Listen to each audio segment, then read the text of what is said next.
masible zingine ambazo zinaongelea juu ya haki za watu, zinaongelea juu ya resources, zinaongelea maaspect mingi, na pia promotion ya wapeuple autochtone na prise en compte ya droits zabo mu miradi yote ya conservation. Asante. Fanya kazi mu ONG ANAPAC na pia consortium APAC. Hizi ni organization ambazo zinatumika juu ya kulinda mazingira. ANAPAC précisément ni Alliance nationale d'appui et de promotion des aires et territoires du patrimoine autochtone et communautaire en République démocratique du Congo. Ni organisation yenye inasindikiza makomunote autochtone na makomunote lokal mu nchi yote nzima ya Congo, mradi wa kulinda mazingira na pia kutetea haki za makomunote mu forme zote za conservation. Sasa kwa siku ya leo mnaandaa kikao ama atelier kwa ajili ya kugawanya na watu wengine habari mbalimbali kuhusu namna gani wanapaswa kinga mazingira. Hatujue kwa hiyo kikao inakuwa na lengo gani? Kwa leo tunakuwa na hiyo kikao ama atelier hapa mjini Bukavu, ambako tunakutanana na wamambo wa makomunote kutoka ku territoire zetu na hapa mjini Bukavu mjini. Tuko pia hapa na wakubwa ku niveau provincial, viongozi na pia wale ambao walitoka Kinshasa. Ndio tunazungumza kuhusu initiative locale za batu kazi ya ulindaji wa mazingira, na pia tunakuwa hapa kwa kusambaza information kuhusu cadre mondial ya biodiversité ambayo ilikuwa adopté huko Montreal, Canada mu Desembre 2022. Sababu tunapenda tuangalie zile initiative zenye makomunote zinakuwa nazo mu conservation communautaire ama ulindaji wa mazingira kupitia wakaaji, kupitia watu. Pia tuangalie namna gani tunaweza kukamata hizo initiative zikuwe soutenu na mapolitiki ya nchi kwa kusaidia pia nchi kufikia hizo lengo zayo ambazo ilikamata kwa kuweza kusaidia ile maobjectif ya conservation au objectif ya protection ya environnement au niveau national na au niveau international. Swali kidogo, tunaweza kujua ile cadre ya biodiversité yenye ilikuwa adopté Montreal imesema nini? Hiyo cadre ya biodiversité ya Montreal ni cadre ambayo ina determine, ni document, ni traité ambayo ina determine namna gani ulindaji wa mazingira wa biodiversity unapaswa fanyika na nchi zote ulimwenguni kuanzia 2020 na kuendelea justo kwa hii 10 ans kwanza mpaka 2030. Ndani mnakuwa ma objectif ama ma cible tofauti. Kwa mfano mko cible 3. Hiyo cible 3 ni cible yenye banaita 30 kwa 30.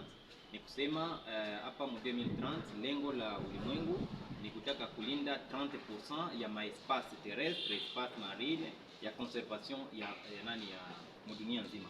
Na kila nchi inakuwa na zake objectif na inapaswa kutumika kwa kufikiria kwa kusaidia ulimwengu ifikie hiyo 30 kwa 30.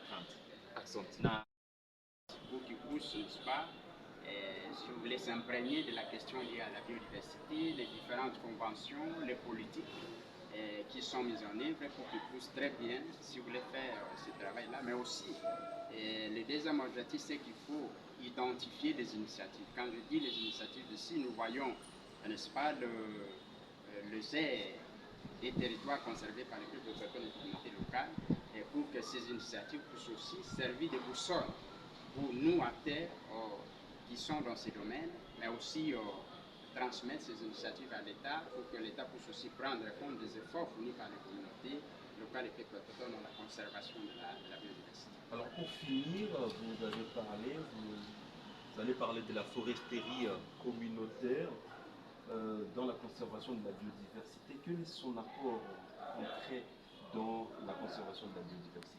En fait, nous allons parler parmi les les autres mesures efficaces de conservation par zone, nous parlons des aires et territoires conservés par les communautés locales qu'on appelle les APAC. Nous avons des concessions de conservation, mais aussi nous avons en partie, si vous voulez, les concessions forestières des communautés locales, voire des peuples autochtones. Ils contribuent en rapport avec notamment la foresterie communautaire. La partie qui est dédiée à la conservation, c'est cette partie qui est considérée et qui doit être, si vous voulez, évaluée en termes d'apport dans le poursuite de la conservation de la biodiversité. Donc toutes ces, si vous voulez, ces formes de conservation que les communautés détiennent, c'est ce que nous allons, si vous voulez, analyser, passer en revue, pour aussi démontrer les efforts fournis par ces derniers dans le processus de lutter contre l'érosion de la biodiversité. Maître Léonard, merci. Merci beaucoup. Et en des mots clairs, quels sont les objectifs poursuivis? Bon, les objectifs poursuivis de cet atelier sont gradés. Le premier objectif, c'est partager les informations.